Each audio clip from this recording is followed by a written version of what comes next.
नमस्कार, news one India में आपका स्वागत है। आपके साथ मैं धर्मराज सिंह। हरिद्वार में महाकुंभ के भव्य आयोजन की तैयारियों का जायजा लेने के लिए केंद्रीय मंत्री रमेश पोखरियाल निशंक हरिद्वार पहुंचे।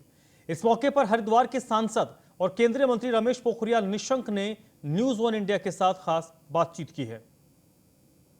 आयोजित होने जाने वाले महाकुंभ को भव्यतम स्वरूप में देने के लिए सरकार लगातार कृत संकल्पित है। आज मुख्यमंत्री तीरथ सिंह रावत जी भी यहां पर लगातार दौरा कर रहे हैं और कार्यों की समीक्षा कर रहे हैं। इस वक्त एचआरडी मिनिस्टर रमेश पोखरियाल निशंक साहब भी पहुंचे हैं। सर, हरिद्वार को कुंभ को भव्यतम स्वरूप में लाने की कवायद की जा रही है।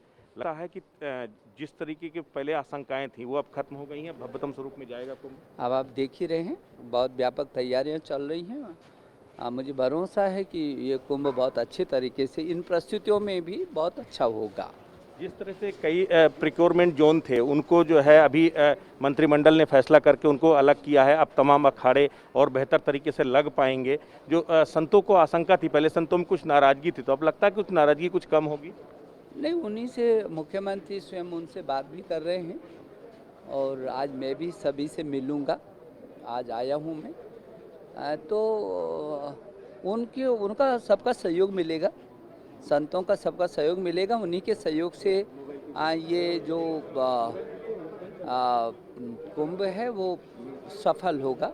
माँ गंगा से आपका लगाव कहीं से छिपा नहीं है और जिस तरीके से माँ गंगा के तट पर ये बड़ा उत्सव आयोजित होने जा रहा है, तो इस तरह से अपनी तरफ से क्या मैसेज कन्वे करना चाहेंगे? नहीं, मैं समझता हूँ कि ये माँ गंगा न केवल हिंदुस्तान की धरोहर है, ये विश्व की धरोहर है और पूरे विश्व के लोग, आपने देखा था कि 2010 में भी लगभग 100 से भी अधिक देशों के लोगों ने गंगा का स्पर्श किया। तो ये विश्व की धरोहर है। विश्व के लोग इन क्षणों को देखने के लिए, प्राप्त करने के लिए हमेशा ही उत्सुक रहे हैं। और जो हरिद्वार माँ गंगा के तट का ये जो कुंभ है, ये तो इसका जो पूरी दुनिया में संदेश है वो अपने ढंग का है। इसलिए ये कुंभ बहुत अच्छा होगा और सभी लोगों को मैं स्वागत रहा हूँ। हरिद्वार के सांसद होने के नाते भी मैं देश और दुनिया से आने वाले सभी को स्वागत भी कर रहा हूँ और सबसे अनुरोध भी करूँगा कि इस कोरोना के समय में वो इतनी ज़रूर मदद करें ताकि सभी लोग सुरक्षित रहें। वो हमारी चिंता वो भी है। Thank you so much, thank you. तो बिल्कुल ये थे रमेश पोखरियाल निशंक साहब, जिन्होंने साफ तौर पर कहा कि बतौर सांसद भी मैं यहाँ पर आने वाले श्रद्धालुओं का स्वागत कर। देश में कृषि कानून के खिलाफ किसानों का प्रदर्शन लगातार जारी है। एक तरफ जहां किसान संगठन केंद्र सरकार द्वारा लाए गए 3 कानून को वापस लेने के लिए दिल्ली के बॉर्डर पर प्रदर्शन कर रहे हैं, वहीं सरकार किसी भी कीमत पर पीछे हटने को तैयार नहीं है। इसी बीच राज्यसभा के सांसद doctor Anil Jain vaccination centre का निरीक्षण करने के लिए फिरोजाबाद पहुंचे। इस दौरान हमारे संवाददाता सौरभ उपाध्याय ने अनिल जैन से खास बातचीत की। इस पर राज्यसभा सांसद अनिल जैन का क्या कुछ कहना है, वो आपको सुनवाते हैं। बीजेपी के पूर्व राष्ट्रीय महासचिव और राज्यसभा सांसद डॉक्टर अनिल जैन फिरोजाबाद पहुंचे हैं और ये कोविड के जो वैक्सीनेशन हो रहा है उसके प्रभारी भी बनाए गए हैं। सर, आज फिरोजाबाद आए हैं, किस तरीके का पूरा भ्रमण रहा है और किस तरीके की मीटिंग रही? देखिए, जैसे मैंने अभी कहा, देश के प्रधानमंत्री, हम सबके सर्वोच्च नेता, इन्होंने कोरोना से जो लड़ाई लड़ी है वो फ्रंट फुट पर लड़ाई लड़ी है। हमारे भारत के स्वास्थ्य संबंधी बहुत सीमित संसाधन के बावजूद भी दुनिया भर में हमने नंबर 1 की लड़ाई लड़ी है और सब रेटिंग एजेंसीज ने इस बात को माना है। चाहे WHO हो, चाहे यूएसएफ हो, यूनिसेफ हो, चाहे UNO हो, सब ने माना है। और अपना ही नहीं, 135 करोड़ भारतवासी ही नहीं बल्कि दुनिया के 150 देशों को सहायता पहुंचाई। इस लड़ाई का सबसे ज़्यादा कारगर, सबसे प्रभावी अस्त्र और अंतिम अस्त्र वो है वैक्सीनेशन, जिसके लिए माननीय प्रधानमंत्री जी ने, हमारे राष्ट्रीय अध्यक्ष ने 8 तारीख को ये जिम्मेदारी मुझे सौंपी है और मैं देश भर के सभी जनप्रतिनिधि, सभी कार्यकर्ता, समाज के लोगों को इसका आह्वान करने आया हूँ और कर रहा हूँ। मैंने सब प्रदेशों में वीडियो कॉन्फ्रेंसिंग से बात की है कि वैक्सीनेशन सबसे कारगर उपाय है। तो वैक्सीनेशन के लिए हम लोग सेवा भावना से जनता के बीच में जाएं और उसके तहत ही मैंने आज फिरोजाबाद में, शुकाबाद में, अभी यहाँ इसके बाद अभी मैं टूंडला जा रहा हूँ, फिर आगरा में वैक्सीनेशन सेंटर्स पर व्यवस्थाओं की दृष्टि से और लोगों में, हम लोगों के जाने से अगर भावना बढ़ती है, अखबार में आएगा, टीवी में आएगा, आप लोग देंगे तो लोगों को वैक्सीनेशन के प्रति रुझान बढ़ेगा और वैक्सीनेशन कराएंगे। सर, किसान बिल को लेकर लगातार 100 दिन से ज़्यादा हुए किसानों का प्रदर्शन आज भी जारी है, क्या कहेंगे इस पर? देखिए, किसान बिल के बारे में वैसे तो ये विषय है कि जिसपे मैंने ठेठ किसानी इलाके में, हरियाणा में, बिजनौर में और घंटे घंटे भर की तकरीरें की हैं तो इतने कम समय में, लेकिन मैं ये बात कहना चाहता हूँ कि किसान बिल 100% किसानों के हित में है। जो लोग राजनीति करने के लिए इसके खिलाफ करना चाहेंगे तो उसका तो कोई अंत नहीं। जो सोया हुआ है उसको तो जगाया जा सकता है और जो सोने का बहाना करे उसको कोई नहीं जगा सकता। इसलिए मैं ये कहता हूँ कि मैंने किसान नेताओं से भी रूबरू 1 to 1 भी बात की। हरियाणा के हिसार और रोहतक इलाके सबसे थिक जाट बेल्ट और किसान बेल्ट है, वहाँ भी बात करी। किसान बिल की खामियां बताओ, स्क्रैप करो, हटाओ, ये रट मत पकड़ो, खामी बताओ। प्रधानमंत्री ने कहा, कृषि मंत्री ने कहा, मेरी 3 बार कृषि मंत्री के साथ, नेताओं के साथ मीटिंग हुई अलग से, जो ये मीटिंग हुई है उनके अलावा। तो खामी बताओ, हम खामी दूर करेंगे, लेकिन बिल हटाओ, ये नहीं चल सकता। तो ये थे डॉक्टर अनिल जैन, फिरोजाबाद दौरे पर आए हैं, यहाँ मेडिकल कॉलेज पहुँचे हैं और उसके बाद कोरोना वैक्सीनेशन का जो है शुभारम्भ भी यहाँ किया है। ये कई एक रूम है, इनका शुभारम्भ यहाँ पे किया है, इनके द्वारा किया गया है और इसके अलावा मॉनिटरिंग भी की है क्योंकि इनको प्रभारी बनाया गया है। भारत के तमाम राज्यों में ये जा रहे हैं और उसके बाद कोरोना वैक्सीनेशन का किस तरीके से कार्य चल रहा है इसकी जानकारी प्राप्त कर रहे हैं। सहयोगी अर्चित शर्मा के साथ सौरभ उपाध्याय, न्यूज़ 1 इंडिया, फिरोजाबाद। मुख्यमंत्री पर्यटन संवर्धन योजना का शिलान्यास राज्य मंत्री कपिल देव अग्रवाल ने किया। 48.22 लाख रुपए की परियोजना का यह शिलान्यास है। 4 सालों के कार्यों की एक पुस्तिका का इस दौरान विमोचन किया गया। इस मौके पर क्षेत्र के सैकड़ों ग्रामीण मौजूद थे।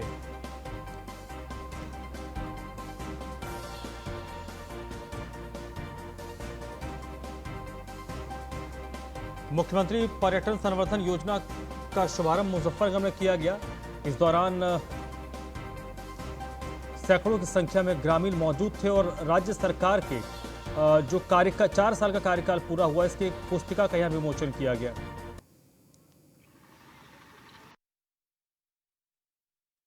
यहाँ हम मुजफ्फरनगर विधानसभा के शेरनगर गांव में माननीय मुख्यमंत्री जी के नेतृत्व में मुख्यमंत्री पर्यटन संवर्धन योजना के अंतर्गत सभी 6 की 6 विधानसभाओं में और उत्तर प्रदेश की 403 विधानसभाओं में मुख्यमंत्री के नेतृत्व में प्रत्येक विधानसभा के अंदर लगभग 50 लाख रुपए की लागत से कम एक पर्यटन स्थल को विकसित किया गया।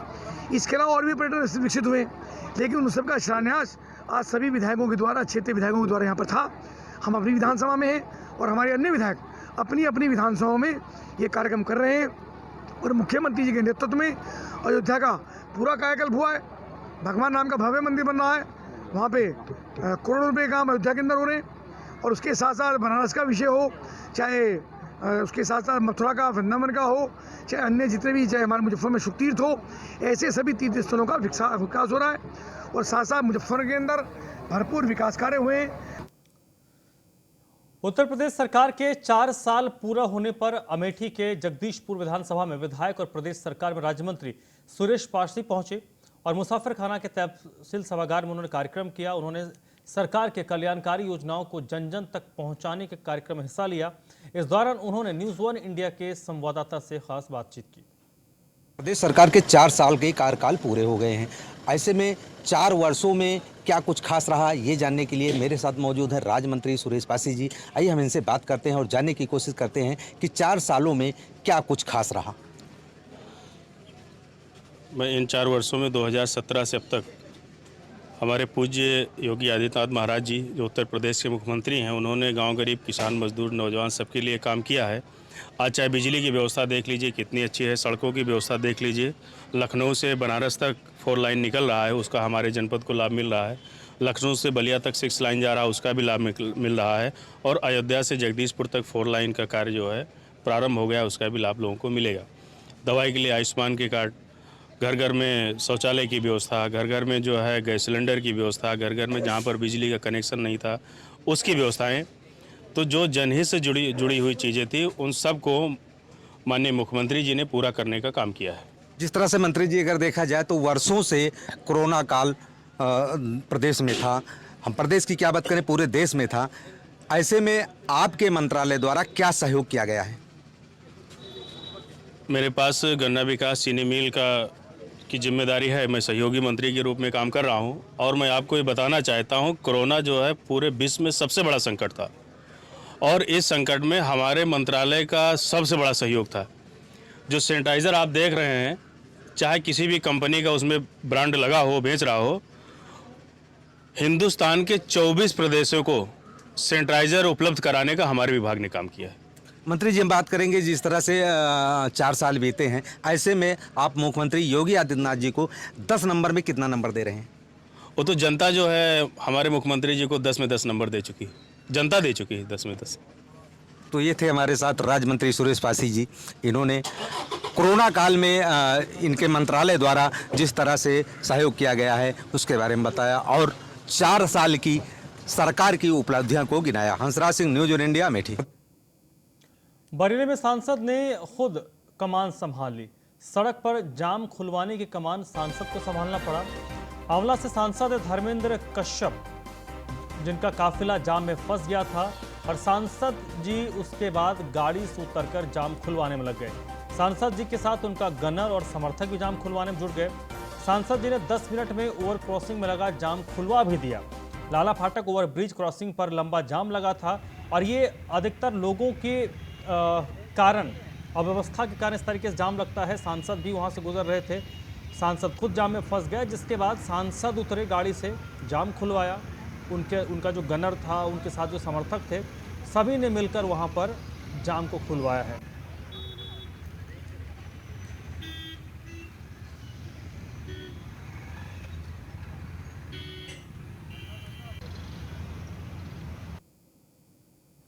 चलिए बढ़ते आगे। ग्रेटर नोएडा से अगली खबर है, जहां पर बीजेपी के कार्यकर्ता पर हमले के मामले में न्यूज़ ऑन इंडिया की खबर का असर हुआ है। ग्रेटर नोएडा से खबर है, जहां पर भारतीय जनता पार्टी के कार्यकर्ता पर हमला हुआ था और इस मामले में न्यूज़ ऑन इंडिया की खबर का असर सिर्फ 5 मिनट में हुआ है। सीएमएस के आदेश पर एक्सरे का दोबारा से परीक्षण किया गया। एक्सरे में निचले जबड़े की हड्डी में फ्रैक्चर मिला है। बीजेपी के कार्यकर्ता है संजीव शर्मा, जिन पर हमला हुआ था और जिला अस्पताल की रिपोर्ट पर अब ये गंभीर सवाल उठ रहे हैं, क्योंकि पहले जो रिपोर्ट थी और बाद में जो रिपोर्ट आई उसमें बड़ा फर्क है। सीएमएस ने एक्सरे का दोबारा परीक्षण किया और उसका उन्होंने निर्देश दिया था कि इसका दोबारा से परीक्षण किया जाए। न्यूज़ ऑन इंडिया ने इस खबर को प्रमुखता से प्रसारित किया और उसके 5 मिनट के अंदर हमारी इस खबर का असर भी हुआ और इस मामले में दोबारा से जब परीक्षण किया गया तो पता चला कि जबड़े की जो हड्डी है उसमें फ्रैक्चर है।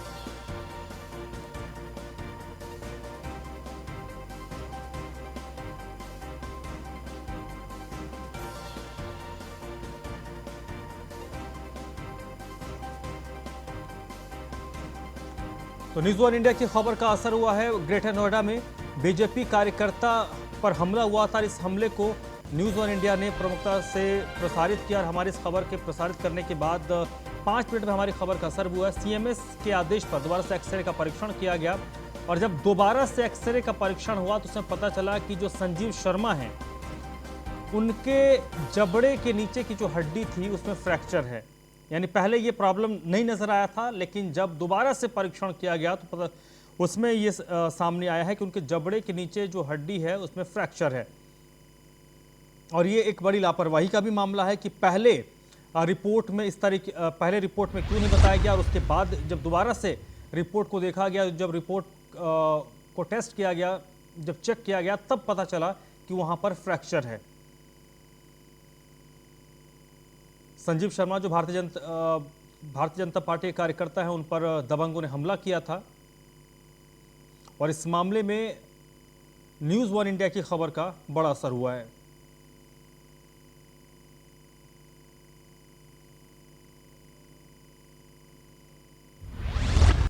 आरएसएस के नए सर कार्यवाहक चुने गए दत्तात्रेय होसबले। भैयाजी जोशी की जगह दत्तात्रेय होसबले को संघ का नया सर कार्यवाहक बनाया गया है। बेंगलुरु में संघ की प्रतिनिधि सभा की बैठक हुई और उसके आखिरी दिन दत्तात्रेय होसबले को सर्वसम्मति से संघ का सर कार्यवाहक चुना गया। संघ की प्रतिनिधि सभा की बैठक बेंगलुरु में हो रही थी और पहली बार ऐसा हुआ है कि नागपुर के बाहर संघ की बैठक हुई है, प्रतिनिधि सभा की बैठक हुई है। और ये जो ओहदा होता है ये संघ में नंबर 2 का ओहदा है। सरसंघ चालक जो इस वक्त मोहन भागवत हैं, उनके बाद नंबर 2 की भूमिका होती है संघ में सर कार्यवाहक की। भैया जी जोशी इससे पहले सह सर कार्यवाहक थे, रज्जू भैया की जगह वो लेंगे। रज्जू भैया ने 2018 में ही ये कहा था कि वो खुद से पद छोड़ना चाहते थे। तब से ही तय था कि लगभग कि दत्तात्रेय होसबले उनकी जगह पर संघ में सर कार्यवाहक बनेंगे।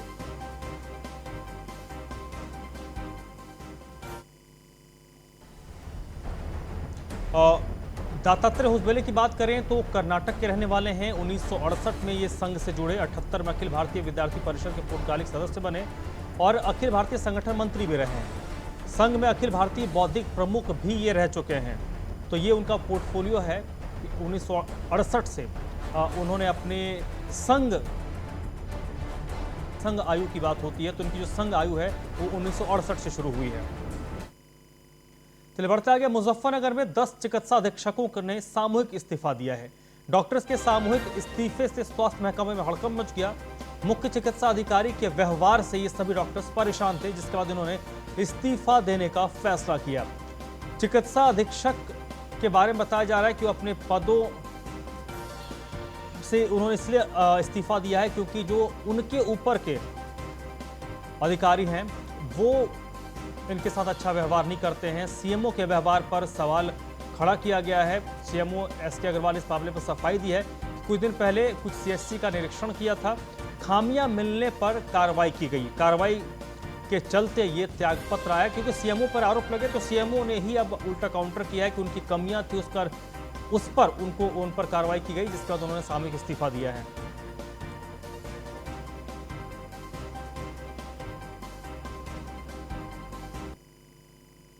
चिकित्सा अधिकारी कल मेरे पास मिलने आए थे, शाम के टाइम उनसे मुलाकात हुई। ऐसा कोई संदर्भ उनके मेरे संज्ञान में नहीं रहा, लेकिन फिर भी उन्होंने अपना जो ज्ञापन था वो मुझे ना देख करके इस कार्यालय के डाक में रिसीव करा के चले गए और उस रिसीव कॉपी को उन्होंने अपने मीडिया को जारी किया। उनके उस ज्ञापन के संदर्भ में उनका कहना है कि उनके साथ जाति हो रही है। आप पर आरोप लगा रहे सीएमओ साहब डॉक्टर और आपके दुर्व्यवहार का आरोप लगा मेरे ऊपर सामूहिक त्यागपत्र। हाँ, मेरे ऊपर दुर्व्यवहार का आरोप लगा रहे हैं। मेरे किसी के साथ कोई दुर्व्यवहार अभी तक तो किया नहीं इन 15-20 दिनों में। हाँ, एक संडे में एक निरीक्षण आख्याएँ थी मेरी मुख्यमंत्री आरोग्य मेले की भी, वो मैंने निरीक्षण किए थे। सामुदायिक स्वास्थ्य खतौली का आकस्मिक जो सेवाएं उसका निरीक्षण किया था मैंने। उस संदर्भ में मैंने अपनी निरीक्षण आख्या जारी की थी और उस पर मैंने कुछ त्वरित कार्रवाई करते हुए संदर्भ को लिखा था, संदर्भ को उसकी कि आप इस पर अपना एक्शन लेवे, अदरवाइज आपकी तनख्वाह अभी विदल्ट की जा रही है उप दिवस की। सीएमओ के रहते ये कार्य करना मेरे लिए मेरा पार्ट है, इंस्पेक्शन करना, वहाँ जो कमियाँ मिलती हैं उनको दूर कराना, जो हमारी जनता है उनको, आम जनता को वो सारी सुविधाएं मिले जो सरकार हम देना चाहती है उन्हें और दे रही है। चिकित्सा मुजफ्फरनगर में पूर्व प्रधान और उसके बेटे की दबंगई का मामला है ये, जहां पर दबंगों ने बेसहारा परिवार पर अत्याचार किया है। महिला से दबंगों ने मारपीट की है और अब उसका वीडियो वायरल हो रहा है। हालांकि पुलिस ने मामला दर्ज कर लिया है। महिलाओं की सुरक्षा के पुलिस को जो दावे हैं वो पूरी तरीके से इस वीडियो को देखने के बाद लग रहा है कि वो खोखले हैं। बताया जा रहा है कि 2 दिन पहले छेड़छाड़ के विरोध में ये मारपीट की गई है। पूर्व प्रधान है और उसका बेटा है जिसने मारपीट की है।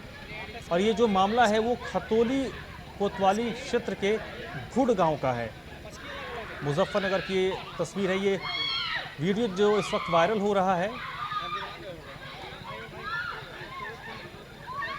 ये एक्सक्लूसिव तस्वीर आपको दिखा रहे हैं मुजफ्फरनगर की, जहां पर बेखौफ दबंगों ने बेरहमी से महिलाओं के साथ मारपीट की है। और इस मामले में हालांकि अब कार्रवाई हुई है, पुलिस ने रिपोर्ट दर्ज की है, लेकिन इस वीडियो को देखने के बाद अब एक बात तय है कि महिला सुरक्षा की जो बात की जाती है वो कहीं ना कहीं उसके दावे खोखले होते हैं, क्योंकि सरेआम बीच सड़क पर इस तरीके से मारपीट महिलाओं के साथ की जा रही है। वीडियो अभी 1-2 दिन पहले का है, खतौली थाना क्षेत्र का, जिसमें किसी महिला के साथ पिटाई का वीडियो वायरल हो रहा है। इस संबंध में थाने में तहरीर दी गई है और उस पर मुकदमा पंजीकृत करके आगे कार्रवाई की जा रही है।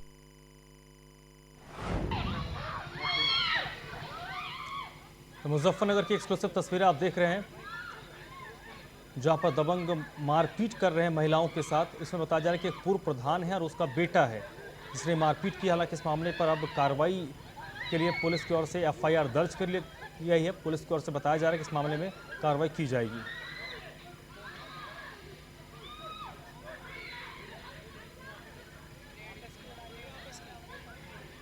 और एक्सक्लूसिव तस्वीर है मुजफ्फरनगर की, जहां पर महिला सुरक्षा के दावे कैसे हवा हवाई हो रहे हैं वो इस वीडियो के जरिए मालूम पड़ रहा है।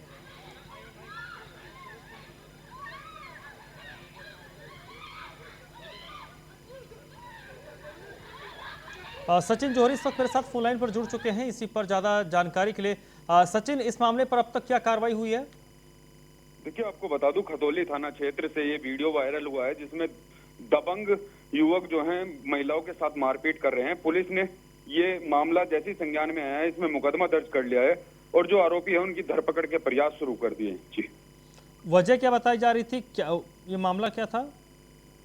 देखिए, बताया जा रहा है कि छेड़छाड़ करते थे ये लोग, पूर्व प्रधान के बेटे हैं और ये जो महिलाएं हैं उनके साथ छेड़छाड़ करते थे। छेड़छाड़ का विरोध करने पर ये मारपीट की गई है। जी, बहुत बहुत शुक्रिया आपका सचिन। इस बुलेटिन में फिलहाल इतना ही।